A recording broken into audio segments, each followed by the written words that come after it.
This video was made possible by Brilliant. Start achieving your learning goals for 20% off by being one of the first 200 people to sign up at brilliant.org/RealLifeLore.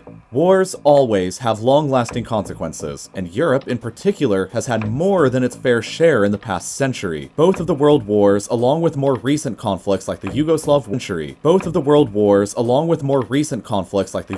wars and the ongoing war in Donbass, have littered the continent with millions of bombs, shells, landmines, and grenades. And a lot of these explosives still remain undetonated where they were fired or dropped decades ago. In this way, the echoes of these long-distant wars still roar across the continent from time to time and claim new victims for old conflicts. A reminder that the price of war has aftershocks and consequences that last well beyond the lifetimes of the people who fought in them. Wars affect generations of people after they are fought. And here is how a century of conflict in Europe continues to violently affect the lives of people who live there today. This is a map of Europe that shows where the highest concentrations of leftover unexploded ordnance, or UXOs, exist. The most heavily affected regions are Spain from the Spanish Civil War, the northeast of France and Belgium from the First World War, the area around London and southern England from the Blitz, Germany and Italy from years of bombing and fighting in the Second World War, Bosnia and Croatia from the Yugoslav wars, and eastern Ukraine from the ongoing war in Donbass. So let's begin with Spain.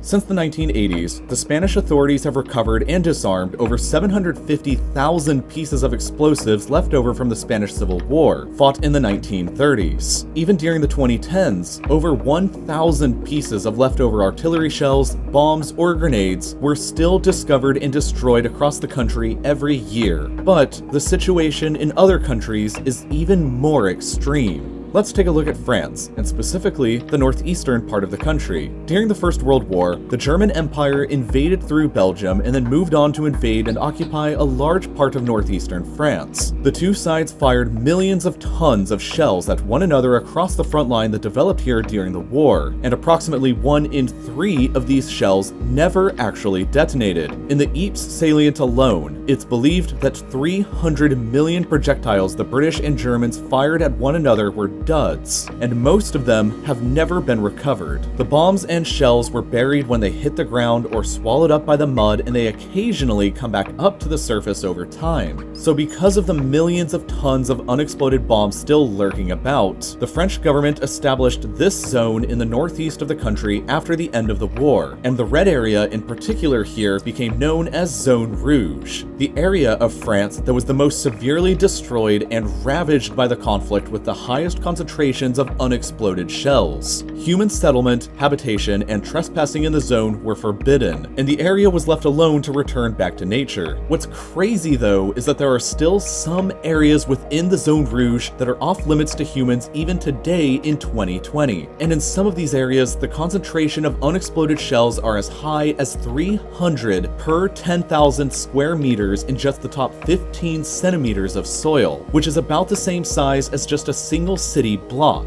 99% of all plant life continues to die in these areas even today because of the vast amounts of lead, mercury, arsenic, and other poisons that have contaminated the soil. The French authorities continue to remove around 900 tons of shells from the area every year, and ever since the end of the war in 1918, 630 French and over 20 Belgian clearers have lost their lives trying their best to heal the scar and return the land to its original beauty. It may take 300 more years before the last of the Zone Rouge is successfully cleared back to normal, and so it remains an ugly scar across France that reminds us of darker times. But Europe has even more scars on her face that came from conflicts after the First World War. Let's take southern England for example. Between 1940 and 1944, the German Reich dropped 30,000 tons of bombs across the United Kingdom during the Blitz. Most of these landed across London and southern England, and many of them never exploded and remain hidden across the area today, like old, sleeping Nazi sentinels just waiting to claim even more victims in our modern age. In 2007, a bomb was discovered in Plymouth that required the evacuation of 1,000 people, and in 2018, another big German bomb was discovered underwater in the Thames, which forced London City Airport to cancel all of their flights while it was defused. Every so often, the discovery of an old bomb somewhere in England triggers the evacuation of thousands, but the discovery of old bombs in Germany will sometimes trigger the evacuation of tens of thousands. While Germany only managed to drop 30,000 tons of bombs on the UK, the Allies managed to in turn drop 1.35 million tons of bombs on Germany, and around 10% of these never exploded. So that's 13,500 tons of bombs that continued to exist in Germany following their surrender in 1945, which makes German bomb diffusers the busiest in the entire world because they discover and disarm one roughly every 2 weeks in the country on average. Some notable recent discoveries include a 1.8-ton RAF bomb found in Koblenz in 2011 that caused 45,000 people to be evacuated, a 500-pound American bomb found in Munich in 2012 that was blown up on site, which you can watch in this spectacular video here on YouTube, another 1.8-ton RAF bomb found in Augsburg in 2016 that caused the evacuation of 54,000 people, and another really big British bomb found in downtown Frankfurt during construction work in 2019 that prompted the evacuation of 70,000 people from the area, the largest evacuation in Germany's entire history post-World War II. Smaller bomb discoveries and evacuations happen every year in cities all across Germany. Just another lasting consequence of a war fought 80 years ago that affects the lives of people still living there today. But the hardest hit area of Europe suffers the consequences of UXOs from a much more recent conflict: Bosnia and Croatia. Between 1991 and 2001, the former Yugoslavia descended into civil war and chaos that tore the country apart and paved the way to independence for many of the nationalities that lived there. In Bosnia particularly, all three competing factions within the country during the wars collectively deployed over 2 million landmines to protect their defensive lines. Bosnia and Herzegovina is not a big country, and that war wasn't a long time ago, and as a result, Bosnia has the worst landmine contamination problem of any country in the world today. This is a map of all 28,699 locations of landmines remaining in the country as of 2013. 2.4% of all Bosnia's land is contaminated by mines. So for the sake of comparison, if 2.4% of America's land was the same, it would be as if the entire state of Michigan was one gigantic active minefield. Over 80,000 individual active landmines are believed to still exist across these areas of Bosnia, and they continue to hurt people all the time. During the actual war in Bosnia, landmines killed 3,399 people in the country, but since the war ended, the landmines have continued to kill an additional 1,750 people, all of whom had to violently die completely needlessly after the peace was already signed and agreed to.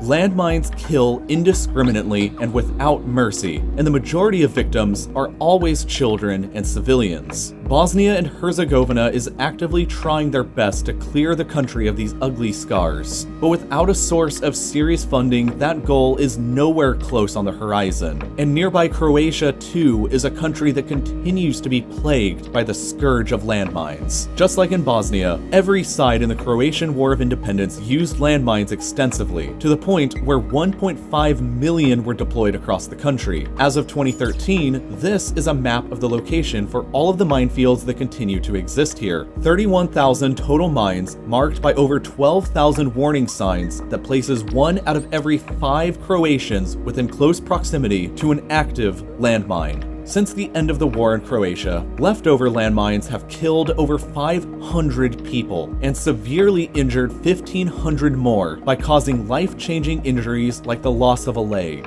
The landmine situation in both Croatia and Bosnia-Herzegovina are national tragedies that continue to claim victims every single year from wars that ended decades ago. Landmines are simply evil and should never be used during any war because of how indiscriminately they kill, regardless of age, regardless of profession, and regardless of even time. Wars always have lasting consequences, and they sometimes stretch out into the future like ghosts to claim fresh victims, sometimes born generations after their intended targets were. Now, I know that ending was a pretty depressing way to leave this video off, so let me breathe back a bit of optimism here. While scientific thinking to fight wars in the 20th century created some evils like mass strategic bombing, landmines, or rocket attacks, they also created some good out of the ashes, like jet aircraft that allowed for the revolution in global transportation, and rocket technology that eventually got humans into space and the moon. Good things which you can learn all about how to do yourself and more right now in the classical mechanics course that's offered over at Brilliant. It's never too early or too late in life to learn something new, and what makes Brilliant so special is that they help you learn the kinds of things that you were forced to and maybe struggled with when you were a kid. Physics, calculus, computer science, algebra, and more, but they actually make it all fun and approachable. The feeling of achievement when you finally understand something inconceivably complicated is amazing, and Brilliant's teaching style of breaking down big, scary concepts into their smaller, more intuitive chunks makes that possible to experience for everyone, including you. You can even do this on the go with their app.